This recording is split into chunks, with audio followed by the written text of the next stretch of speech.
ہوتا ہے تو وہ اپنی حیوانی جبلتوں کے ساتھ پیدا ہوتا ہے، انسٹنکٹس جو لے کے آتا ہے، اس کے بعد معاشرہ اس کی تہذیب کرتا ہے، اس کی تربیت کرتا ہے، اس کو تعلیم دیتا ہے۔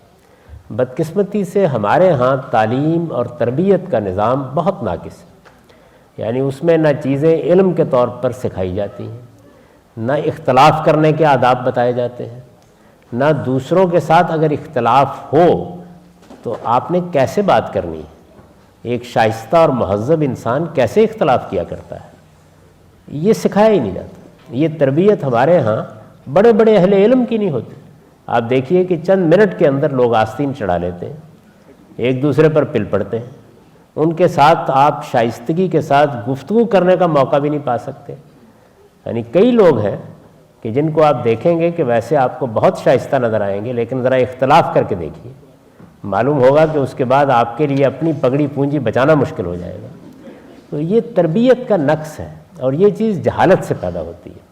ہم کو یہ سمجھنا چاہیے کہ مسلمانوں کا بنیادی مسئلہ جہالت ہے، اور جہالت کے بارے میں یہ سمجھ لیجئے کہ یہ لفظ عربی زبان میں دو پہلوؤں سے استعمال ہوتا ہے۔ ایک تو اگنورنس، آپ جانتے نہیں، علم کی کمی ہے، اس لیے کہ علم دیا نہیں گیا۔ ہمارے ہاں تو سائنسی علم بھی سائنس کے طریقے سے نہیں دیا جاتا، جغرافیہ بھی جس طرح پڑھانا چاہیے ویسے نہیں پڑھایا جاتا۔ دین تو بہت بڑی چیز ہے، تو علم کے طریقے سے نہیں دیا جاتا۔ دوسری جو چیز جو جہالت کا دوسرا پہلو ہے وہ یہ ہے کہ آدمی جذبات سے ہر وقت مغلوب ہے، یعنی وہ چیزوں کو دیکھتا ہی جذبات سے۔ میں نے بارہا دیکھا ہے کہ کسی آدمی سے آپ سوال کیجئے، بہت زوردار گفتگو ہو رہی ہوگی، رگیں پھولی ہوں گی، معلوم ہوتا ہے کہ جیسے ابھی کسی کو مار کر آئے ہیں، لیکن آپ پوچھئے کہ یہ جو کچھ آپ فرما رہے ہیں، یہ آپ جس شخص کے بارے میں یہ بات کر رہے ہیں آپ نے براہ راست سنا ہے، براہ راست پڑھا ہے، براہ راست پوچھا ہے؟ نہیں معلوم ہے، نہیں وہ فلاں سے میں نے بات سنی تھی، فلاں سے سنی تھی، فلاں سے۔ تو یہ ہماری جہالت ہے جس کی وجہ سے یہ رویے ہمارے اندر پیدا ہوتے ہیں۔ ہمیں اللہ کی کتاب کو بھی علم کے طور پر سیکھنا چاہیے۔ ہمارے ہاں بچوں کی بھی یہ تربیت کرنی چاہیے کہ وہ ایک ایک لفظ تول کر بولیں۔ جب انہیں معلوم ہو کہ کسی دوسرے کے ساتھ ان کا اختلاف ہے، آپ دیکھیے اس وقت جو دنیا ہے، یعنی دنیا کی آبادی اس وقت 6 بلین سے زیادہ ہے۔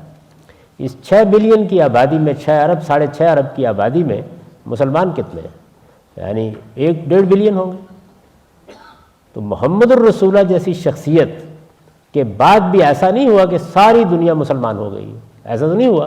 تو اس کا مطلب یہ ہے کہ اس زمین پر اختلاف ہے، اختلاف رہے گا، ہمیں ان اختلافات کے اندر جینا سیکھنا ہے، اور یہ اس وقت تک نہیں آپ سیکھ سکتے جب تک کہ میوچل رسپیکٹ کے ساتھ، جذبات کے ساتھ نہیں، عقل کے ساتھ، علم کے ساتھ، ریزننگ کے ساتھ ہم اپنی بات کہنا سیکھیں، دوسرے کی بات سننا سیکھیں، ہر وقت مناظرہ کرنے کے لیے تیار نہ رہیں، بلکہ بات سننا، مکالمہ کرنا، تہذیب کے ساتھ ایک دوسرے کے ساتھ اختلاف کرنا جانیں۔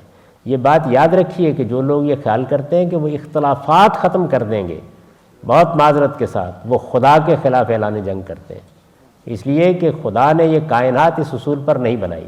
چنانچہ اب قرآن مجید کو پڑھیے، اس میں جگہ جگہ محمد الرسول اللہ کو خطاب کر کے اللہ تعالیٰ کہتے ہیں کہ میں اس دنیا کا خالق ہوں، میں اگر چاہتا تو سب انسانوں کو ایک جیسا بنا دیتا، میں نے نہیں بنایا، میں نے ان کے اندر اختلاف کرنے کے لیے آزادی رکھی ہے، وہ اس آزادی کو استعمال کریں گے۔ من شاء فلیؤمن من شاء فلیکفر، ہدایت کو واضح ہونا چاہیے، یہی ہمارا کام ہے، جس کا جی چاہے کفر اختیار کرے، جس کا جی چاہے ایمان اختیار کرے۔ یہاں تک قرآن نے کہہ دیا، اعلان کر دیا کہ لا اکراہ فی الدین قد تبین الرشد من الغی، کہ اللہ نے اپنے پیغمبروں کے ذریعے سے ہدایت کو گمراہی سے الگ کر کے دکھا دیا ہے، بس یہ کافی ہے، ورنہ انہوں نے کوئی جبر نہیں کیا، دین کے معاملے میں کوئی جبر روا نہیں رکھا۔ تو اختلافات رہیں گے، اس حقیقت کو ہم تسلیم کر لیں۔ دیکھیے یہ عالمی سطح پر بھی رہیں گے، یہ سیاسی سطح پر بھی رہیں گے، یہ معاشرتی سطح پر بھی رہیں گے، یہ کلچر اور تہذیب کی سطح پر بھی رہیں گے، یہ مذہب کی سطح پر بھی رہیں گے، یہ مذہب کی انٹرپریشن کی سطح پر بھی رہیں گے۔ تو اصل چیز یہ ہے کہ ہم سچے طالب علم بنیں اور علم کا سفر جاری رکھیں، لوگوں پر چیزیں ٹھوسنے، ان پر فتوے لگانے سے گریز کریں، اپنی بات سلیقے کے ساتھ کہنا سیکھیں، دوسرے کی بات تحمل سے سننا سیکھیں، اور دوسرے کی غلطی ریزننگ سے واضح کرنا سیکھیں۔ جب تک ہم یہ نہیں سیکھیں گے ہر آنے والا دن ہمارے زوال پر اور مہر ثبت کرتا چلا جائے گا۔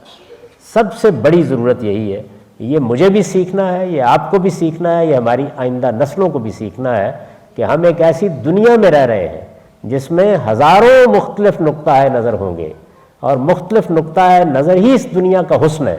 ان کے اندر صحیح بات کی جدوجہد کرنا، جستجو کرنا، صحیح بات تک پہنچنا، صحیح علم تک پہنچنا، یہ انسان کا اصل کام ہونا چاہیے۔ یہ کام نہیں ہونا چاہیے کہ وہ دوسروں کو یا جنت میں ڈال کے آئے یا جہنم میں ڈال کے آئے۔ لوگوں کے کفر و ایمان کے فیصلے کرنے، لوگوں کی جنت اور جہنم کے فیصلے کرنے، یہ ہماری جورسڈکشن نہیں ہے۔ ہمارا کام یہ جس بات کو ہم صحیح سمجھتے ہیں اس کو شائستگی اور تہذیب کے ساتھ، دلائل کے ساتھ پیش کریں، دوسرے کی بات کو حوصلے کے ساتھ سنیں، اور ہر وقت اس کے لیے تیار رہیں کہ اگر کوئی ہماری غلطی ہوگی تو ہم شکریہ ادا کریں گے کہ دوسرے آدمی نے اس کو واضح کیا۔ اس لیے کہ ایک سچا طالب علم وہ تو جب اس کی غلطی بتائی جائے تو وہ ہاتھ باندھ کر شکریہ ادا کرتا ہے کہ آپ نے میری رہنمائی فرمائی۔ تو یہ رویہ ہمیں سکھانا چاہیے۔ ہمارے ہاں تعلیم بھی اصل میں معلومات دینے کا نام بن گیا، انفارمیشن نہیں، تعلیم اصل میں تہذیب ہے۔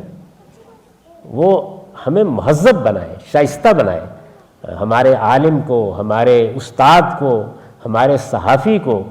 میں آپ سے سچ عرض کرتا ہوں اور دردمندی سے عرض کرتا ہوں کہ جن لوگوں کے ہم کالم پڑھتے ہیں اور جن کی ہم تحریریں دیکھتے ہیں اور جن کے ہم شعر سنتے ہیں، بارہا تجربہ ہوا ہے کہ جب ان کی ذاتی زندگی کو دیکھا یا ان کے ساتھ گفتگو کرنے کا موقع ملا تو معلوم ہوا کہ وہ جو باتیں کہہ رہے تھے اس کا کوئی عکس ان کی زندگی میں موجود نہیں۔ یہ بڑی افسوسناک بات ہے۔ تو سب سے بڑی چیز تو یہ ہونی چاہیے کہ جب ایک آدمی دنیا کے سامنے کوئی اچھی بات کر رہا ہے تو وہ اچھی بات 10 دنیا کے سامنے رکھے اور 100 اس کی اپنی زندگی میں موجود ہو۔ تو یہی چیز ہے جس کو ہدف بنانا چاہیے۔ ہم کتنے شائستہ ہوئے ہیں، کتنے مہذب ہوئے ہیں، ہمیں دین نے کتنا مہذب بنایا ہے، ہمیں علم نے کتنا مہذب بنایا ہے، یہ وہ معیار ہے جس پر کسی شخص کو پرکھا جانا چاہیے، اور اسی کی تعلیم ہمیں خود بھی دینی چاہیے اور اپنے بچوں کو بھی دینی چاہیے۔